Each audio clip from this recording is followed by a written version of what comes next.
سەرۆک بارزانی و سەرۆکی حکوومەتە هەرێما کوردستانê daxwaza erebên gundên Zûmar û Şêxan qebûl kir.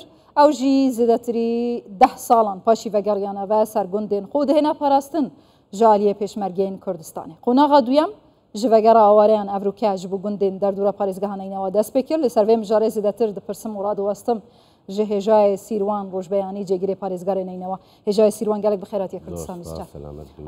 Kengî dest pê kiriye çend gundin û çend xelek vegeriya heta nûke. زۆر سپاس طبیعی خۆتان دەزانن پارێزگاری نینەوە یەکێک بۆ لەو شارانێکەوە گەورەترین زەرێری پێکش خەڵکێکی زۆریش ئاوارە بوونا. قۆناغی یەکەم گوندەکانی غازر بوو کە خۆی لە 17 گوند دەگرێتەوە. قۆناغی دوم گوندی شێخان بوو سەر بە ناحەی زومار. طبیعی موقع حکوومەتی محلی سوپاسی بەڕێز سەرۆک بارزانی دەکەی کاک مەسعود بارزانی و سەرۆکی حکوومەتی هەرێمی کوردستان کە لژنێکیان پێکێنا لە وەزارەتی ناوخۆوە و لژنەی هەستان بە تەقیدکردنی ناوەکان و ئیحسای ئەو ئاوارانە بۆ ئەوەی نەک خەڵکانێکی تر بێن لە گوندەکانش تەجێ بن. ئەمڕۆکە خۆشبەختانە گوندی شێخان کە نزیکەی 280 عایلە بوونە گەڕانەوە و ئێمە وەکو حکوومەتی محلی لیجانێکمان پێکێنەوە بۆ ئەوەی ئەو گوندانە ئاوەدان بکرێت لە ڕووی کارەبات ڕێگاوبان قوتابخانە چونکە خۆتان زان لە کاتی شەڕی داعشدا ئەم گوندانە هەموو وێران بوو و ئەم گوندانەش لەسەر دەستی هێزی پێشمەرگەی کوردستان و سەرۆک بارزانی ئازاد کرا و خوشکبرانی ئێمەی عەرب زۆر خۆشحاڵ بوون بە گەڕانەوە بۆ گوندەکانیان. بەڵێ ڤەگەر چاوا بوو ینی پرۆسە ژالیە لوجستی دارایی هەماهەنگیت گەل حکوومەتە عێراقی هەبوو؟ خۆی تەدقیقان لەگەڵ حکوومەتی هەرێمی کوردستان بووە لیجانێک لە وەزارەتی ناوخۆ پێکێنرا بۆ ئەوەی ئیحسای هەموو ئەو گوندانە بکرێ خوشکبرانی ئێمەی عەرب و وەکو لۆجستی و مادی و پێشکەشکردنی خەدەمات ئێمە وەکو حکوومەتی محلی نینەوە هاوکاریان دەکەین و بە هاوکاری لەگەڵ منەظەماتی دووەلی. بەڵێ دەماخۆ ڕێکخراوێن ناودەوڵەتی جەخت لەسەر وێ هێندێت کرد و ئەو ڤەگەرنەوە ئایا نوکەدا پشتی وێ بڕیارە سەرۆک بارزانی و ئەوە ڤەگەرنەوە سەر گوندێن خۆیان جارە ئایا هیچ ئەو هاتنە پێش هاریکاری هەیە؟ بەدڵنیاییەوە خۆی گەڕانەوەی ئەو خوشکبرانی عەرب بۆ سەر دیهاتی خۆن قۆناغێکی دەستپێکێکی زۆر باشە و ئێمە پێش ماوەیەک لەگەڵ ئومەل متحیدە لە کۆبنەوە بووین لەگەڵ پارێزگاری هەولێر و لەگەڵ بەڕێز وەزیری ناوخۆ کە لیجانێکی ئەم پێکێنا لە حکوومەتی محلی نینەوە حکوومەتی با بڵێ محلی هەولێر پارێزگاری هەولێر و هەروە بە سەرپرشی وزارەتی ناوخۆ. طبعی گەڕانەوەی ئەوانە بووە دەستپێکێکی باش قۆناغێکی باش بۆ ئاوەدانکردنەوەی ئەو سنوورەش بەڕاستی. بڵێ باشە ئاوەدانکردنەوەی سنووری دێچاو بیت و قەرەبووکردن دێ چ ڕەنگی بیتن ئایا ئەوە داخواز حکوومەتە عێراقی کردیە وەکە ئیدارەیان نینەوە و باشتەوە چ بوو؟ طبعی بەس تەنها لە بۆ تعویضاتی ئەو گوندانە چکو زۆربەی هەرە زۆریان خانووکانیان وێران بووە لە کاتی شەڕی داعشدا. ئێمە لیجانێک پێک دێنین کە لە محکەمە و لە دەواری تعویضات پێک دێ بۆ ئەوەی جەردێکی ئەو خانوانە بکرێت و بیکەینە ڕاپۆرتێک بدەینە بەغدا بۆ ئەوەی تعویزی ئەمانە بکرێتەوە. حکوومەتی اتحادی استعدادی خۆی پیشاندە بۆ ئەوەی قەرەبووی هەموویان بکاتەوە بەڵام وەکو ژێرخان ئێمە وەکو حکوومەتی محلی پێڵدەسن. کاک سیروان مەدیت لە وێنەکاندا هەندێک خەڵک دەگریان لەسەر خاکیان دوای 10 ساڵ دوور بوون لە خاکیان لە ماڵ و مڵکیان گەڕانەوە هیچ شوێنێکی دروست نەمابوو هەموو خانوویەکان ڕووخاو بوون. بەڵام پرسیارە جەوهەریە کە ئەمەیە یعنی ئەو خەڵکانە بە بڕیاری سەرۆک بارزانی گەڕانەوە سەر شوێنەکانی خۆیان ئایا ئەم بڕیارەیان کودی چیان دەگوت پێیان خۆش بوو؟ بەدڵنیایی خەڵکەکە هەموو سوپاسی سەرۆک بارزانیان کردو ئەمە ئەم بڕیارە بۆ هۆی دڵخۆشکەری هەموو ئەو خۆشکبرە عەرەبانە. خۆتان دەزانن نەگەڕانەوەیان شەڕی داعش بوو ئەو گوندانە هەموو وێران بوو و ئێمە وەکو حکوومەتی محلی بەڕاستی ئەو قدرەمان نەبوو لە توانەمان نەبوو هەموو ئەو گوندانە ئاوەدان بکرێت کە ئێمە میزانیەکمان بۆ هاتوو دواتر سەرۆک بارزانیش بڕیاریدا بە گەڕانەوەیان طبعی دڵخۆش بوونە بە گەڕانەوە گوندی باو باپیریان وان. ڕاستە ئێستا ئەوانە گەڕانەوە و بە بڕیاری سەرۆک بارزانی ئەمە هەنگاوێکی زۆر گرنگە بوو دەستپێکردنی ئاوەدانی و خۆشگوزارانی. بەڵام لە ئێستادا لەو سڕ و سەرمایەدا لەم هوشکە ساڵیەدا ئەوان چ دەکەن و بژێوی ژیانیان کو دەبی؟ ئایا ئیدارەی نینەوە هیچ پلانێکیان لە بۆیان هەیە؟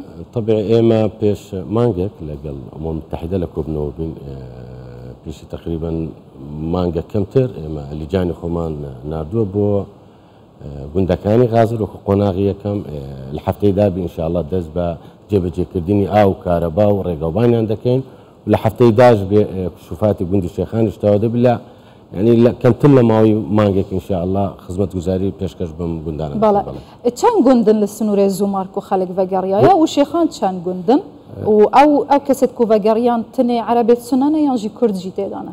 نه هەموو عەرەبی سونەنە. عەرەبی سونەنە. چەند گوندن؟ 17 گوند غازرە، یەک گوند ناحەی زومارە. ئەو گوندی شێخان سەر بە ناحەی زومارە یەک گوندە. یەک گوندە. باشە.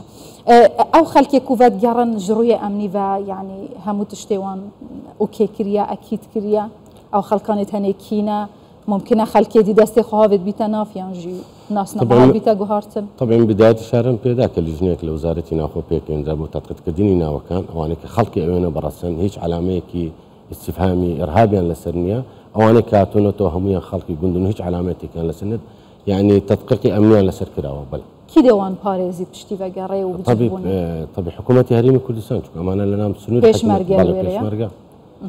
باشە یعنی نوکەم مەسەلە سەرەکە ئەوەیە یعنی بەگشتی دەشتانەینەوە ئەو جهێت کو هاتیە داگیرکردن پێشتر سەر دەستی داعشی حکوومەتە عێراقی بوجایەکی وسا نەدانایە بۆ ئەوەدانکردنێ هەموو ئەم بێژین مووسڵ بوان جهات شکات دچوا قەرەبوویا ڤاکات مەسەلە ئەم بەحسێ شنگالێ بکەین ئەوە داخواست کردیەک و ڕێکەفنا شنگالێژی بهێتە جێبەجێکردن یعنی نزانم ئەوە چاوە دەهێتەکردن و حکوومەتێک تنێت ئاغویت بێکریار طبعی بەداخەوە بۆ شنگالتە ئێمە وەکو حکوومەتی مەحەلی دایانجار لەگەڵ بلاسخار لەگەڵ ئومم متحیدە لەگەڵ سەفیر و قونسڵەکانی وڵاتانی دنیا داوای ئەومان کردو کە ئەو ڕێکەوتنامەی نێوان هەولێر و بەغداد بکەوتە بواری جێبەجێ هەر هەمووشان لەگەڵ ئەمانەکە جێبەجێ بکرێن تاکو ئەو ڕێکەوتنامەی جێبەجێ نەکری ئەمنیەتی شنگالیش تەبیعی استقرار بەخۆ نابن خۆتان دەزانن ڕۆژانە تورکیا تۆبارانی شنگال دەکا و گەورەترین شەڕاحکەوا زەرێر پێگەشتووە لە کاتی شەڕی داعشدا خوشک و برانی ئێمە ئێزیدی بوونە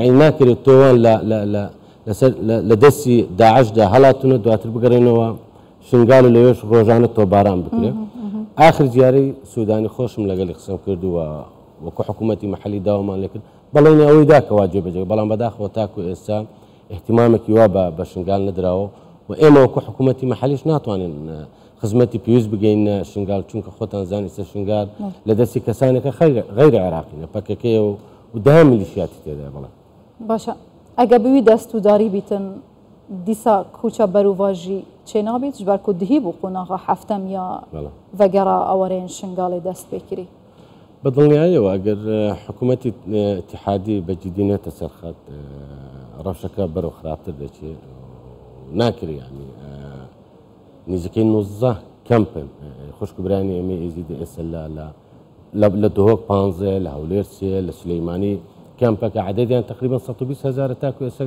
ئاوارەنە 75 لە سەدیان لە دەرەوەی خاکی خۆیانن هەڵبەت ئەمە سلبیاتی خۆی دەبێتەوە خۆی ئەو ماڵوێرانەیەکەوە بەسەر نینەوە هاتووە حکوومەتی اتحادی سەیری پارێزگاری نینەوەی کردووە هەر پارێزگاری ترکەوە هیچی بەسەر ناتووە ئەو میزانیانەیەکەوە تەرخان کردووە بە پێ ڕێژەی دانیشتوان بووە بەڵێ تۆزێک کاوکار بووە بەڵام وەکو مستەوەی طموحی ئێمە نەبووە بڵێ باشە ئەدی ڕۆڵی یۆنامی و ڕێخستنی ناودەوڵەتیت بێ ناوبەرێدا چییە؟ وان هاوکاری ئێمەیان کردو وەکو منەظەماتی دووەلێ و دائما لە زیاراتن بۆ محافظەی نینەوە دائما لەگەڵ معاناتی خەڵکی نینەوە و ئێمەش دائما پێیان دەڵێن وەکو حکوومەتی مەحەلی ینی زۆر بابەت هەبووە لەگەڵیان دانیشتینە بەڵێنیانی جا بەڵام بەداخەوە جێبەجێ ئێژای سیروان ڕۆژ بەیانی جێگرێ پارێزگاری نینەوە گەلاک سپاس بخێر هاتی زۆر سپاس